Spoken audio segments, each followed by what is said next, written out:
What's going on, guys? You know what we haven't done in a while? A comment dump day. That's right, a comment dump. We got about 26 cards to ship out today. So it's going to be a longer video. And what I'm going to do is I'm going to go through as many questions as possible. I've got at least 5 or 6 written down. If we get to more, we get to more. But guys, I'm going to try and catch up with everybody as much as possible today. So let's just get into it. It's going to be a busy day. Cowboys fan trading cards. He says the minimum he sells a card is for $1 plus shipping. If he's going to offer free shipping, it's going to be $1.63. That gives him about 50-cent profit per card. And if you can ship your cards in 1 minute per card, that comes out to about $30 per hour. That's not bad for a side gig at all. I would agree with you. Like I said, guys, we're going to have some fun today. We're going to try and get as many questions as possible. I got 26 cards here to ship out, some multi-card orders. So I'm going to try and get in a little dump here. Not take one. Get the cards in. Dirty minds.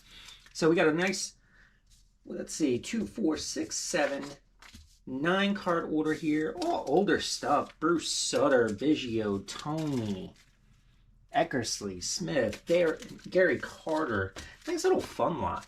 For me, these are the cards I like selling more than modern day cards. Part of that is because, these are a lot of the cards I grew up with. So for me, they got that sentimental value. I get to see cards I haven't seen in a long time. And you know what? I just like the older cards better. But Cowboy fan, minimum I should charge is $1 plus shipping at it. Making it $1.63, you'll profit about 50 cents. Yes and no. I was $1.50 free ship. I'm now $1.60 free ship. I upped my prices to that. My profit definitely wasn't 50 cents. I think it was more closer to about 40. And then when I take in, supplies and everything, it brought that down. And that's not including promoted listings. Promoting listings brought that down further as well.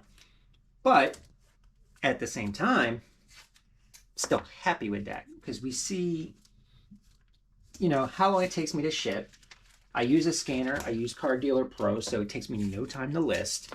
And I do that when I'm just sitting down watching TV at night. So it's not really taking much time. So it's still not bad money. And if you ship out in 1 card a minute, that's about $30 an hour, worst case. Give or take, maybe. I haven't done any actual math, but yeah, I can ship out a card in about a minute. I know we see the videos here. It seems like it takes me longer. I'll ship out today's 26 cards. This will probably be about a 10 to 15 minute video, but that's also because I'm spending time talking to you guys. So that definitely changes the speed. But when I'm just here doing cards without doing the talking, oh my God, I bang through these guys. I fly. I actually got my system down better when I'm not talking, and I can just really just assembly line it. And it works pretty quick. So it winds up definitely not a bad side gig. I definitely do prefer those orders that are more than 1 card because, ROI goes up. But I don't do the plus shipping just because it hasn't worked for me in the past. But I am currently in the process of raising my prices again to $1.75. And now this is what I love about the hobby. We all have different ways of thinking about things.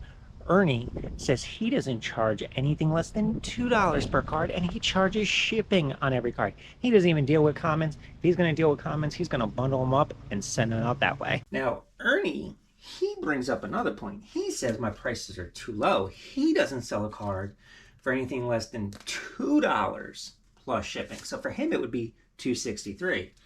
If it's a common, he bundles them up. Different way of thinking. And guys, this is what I love about this hobby. We can all do things that work for us, and we all still make money.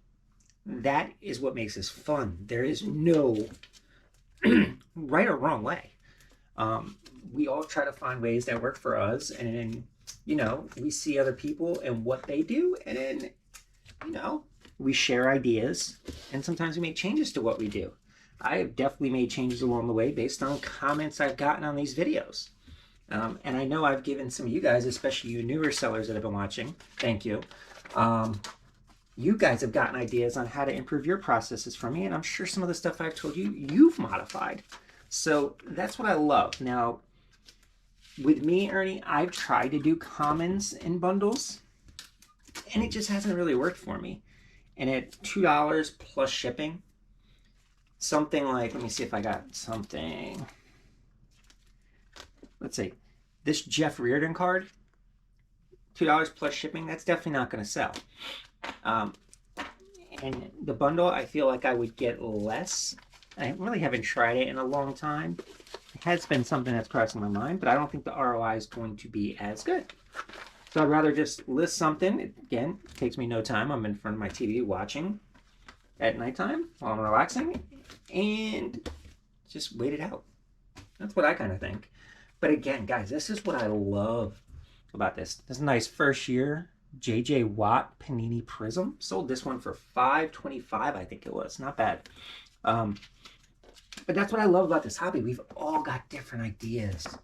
And truthfully, guys, not one of us is wrong about those ideas. It's really made things pretty eye-opening on what I've been seeing in the comments, because the one common thing I see is everybody says what they're doing works for them. And what I always tell people is if something works for you, do what works for you. If it works for you, that means you're happy with what you're doing. So just stay with what you do. All right, here's more differences in how we all do things. Post Game Cards says he does free shipping. That's right, free shipping. He doesn't charge. It's free.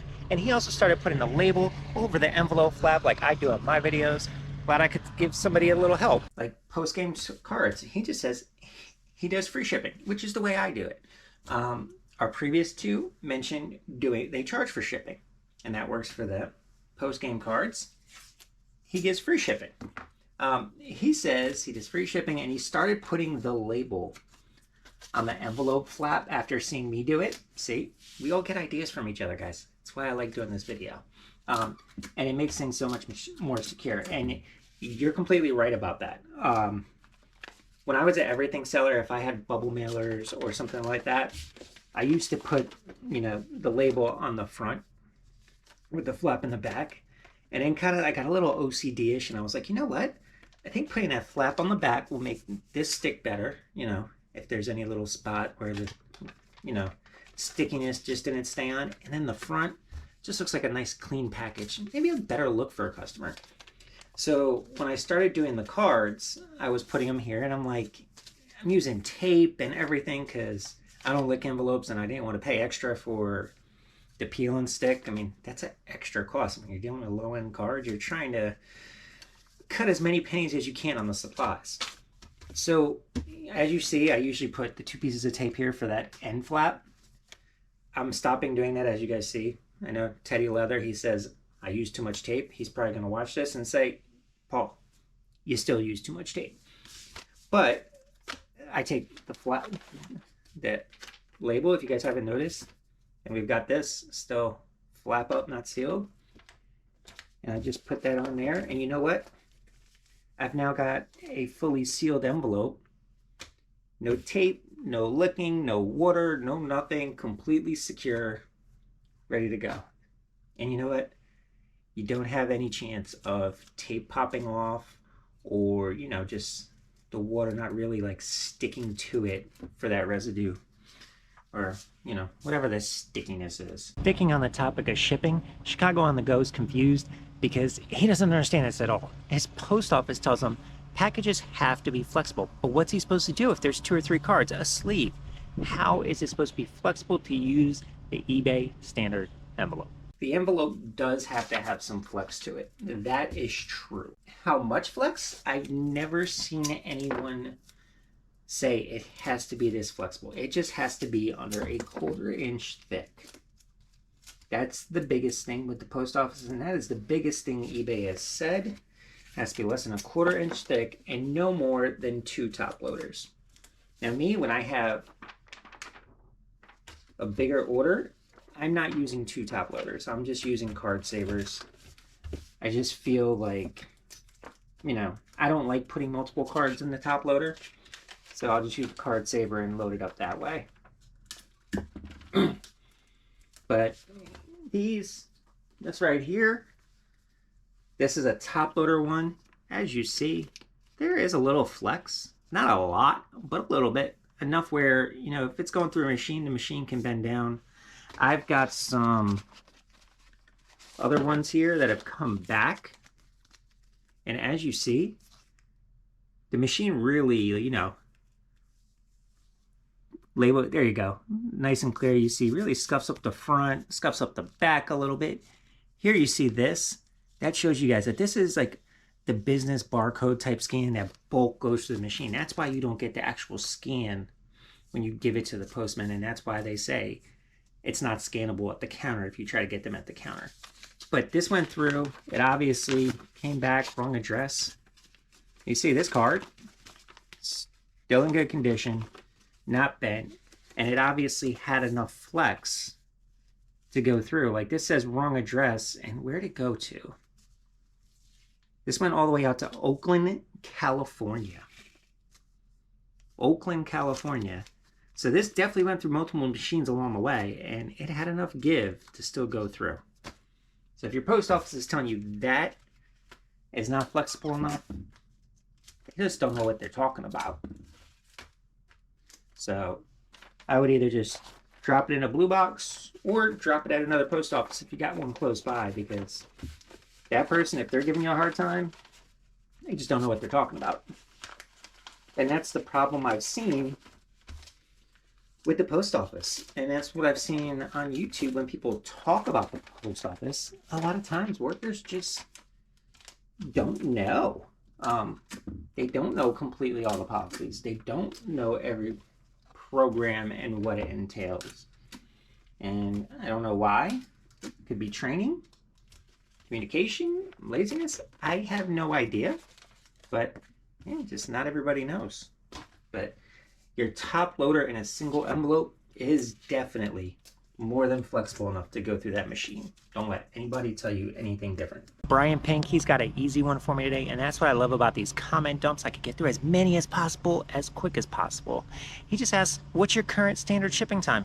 That's an easy one. My current standard shipping time, I have on eBay my shipping time sent to 1 day shipping. A lot of people do 2-3 days. You know, we all get busy, especially me. I do this part-time. It's a side hobby. I coach youth sports. I work 2 regular jobs, and I have 3 kids. So life gets busy. And see, so used to the old habit, I just put tape over the corner when I didn't need to. But my current shipping time on eBay is 1 day. So I do everything possible to get these done next day shipping.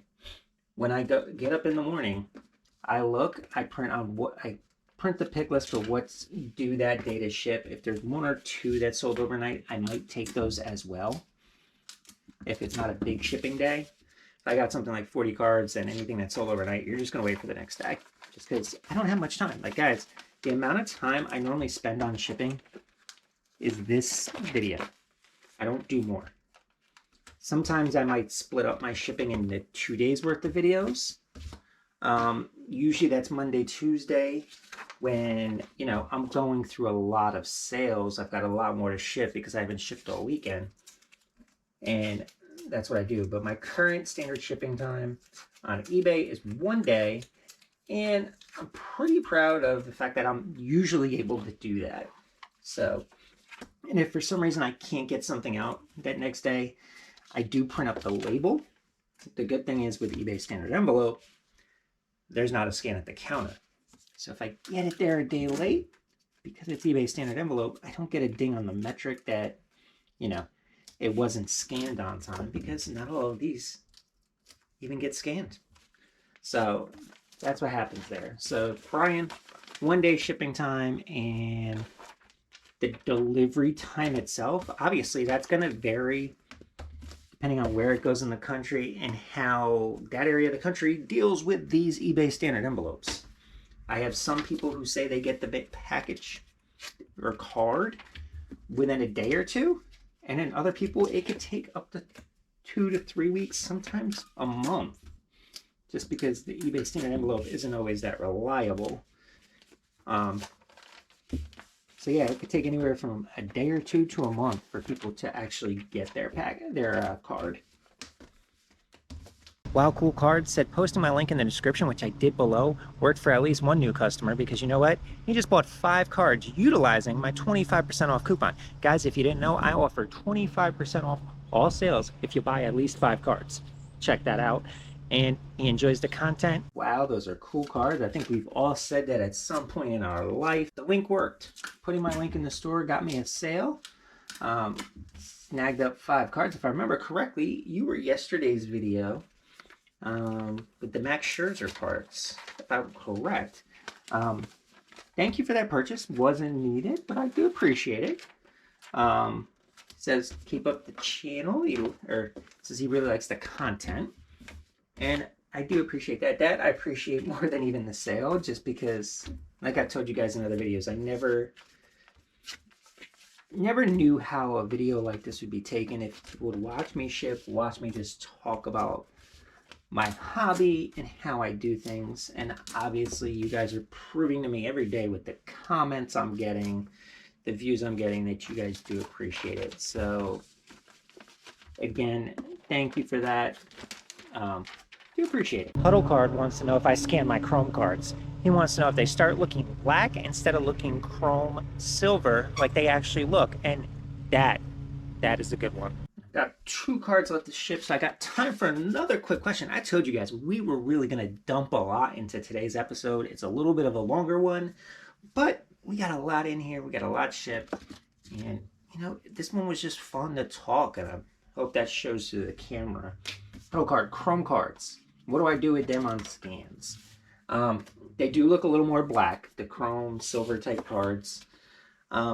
When I use the scanner, I kind of use my judgment. If I don't like how the card looks, I have a separate setting built into the program that I could switch to that I call like Chrome Prism, where I use the brightness and kind of upped it a little bit to try to get it a little more like it should be. Problem I have with that is sometimes I could get the front looking good, but then when you look at the back of the card, that's actually like a normal color. You kind of can't see the edges on the back. So I kind of use my judgment. If I feel like a card's dark but not too dark, I leave it be. And I use that scan. If I feel, you know, it's too dark, then I'll use the brightness. And if the back looks fine, I use that scan. If that scan doesn't look good, I just pull out this bad boy and take a photo the old school way.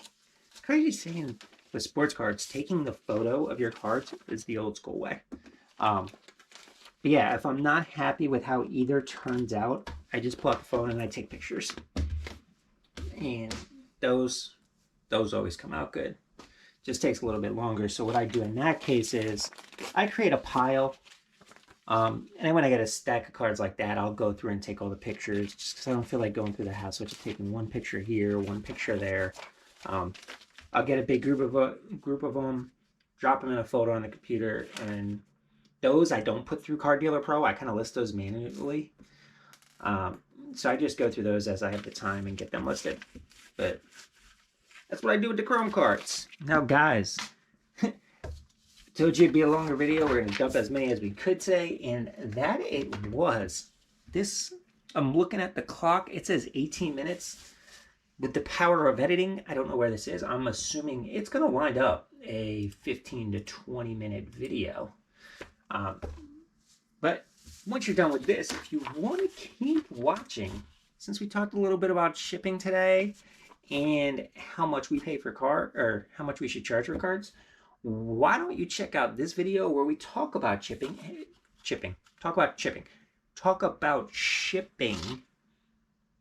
and whether free or charge is the way to go. Check it out. I'll catch you guys tomorrow.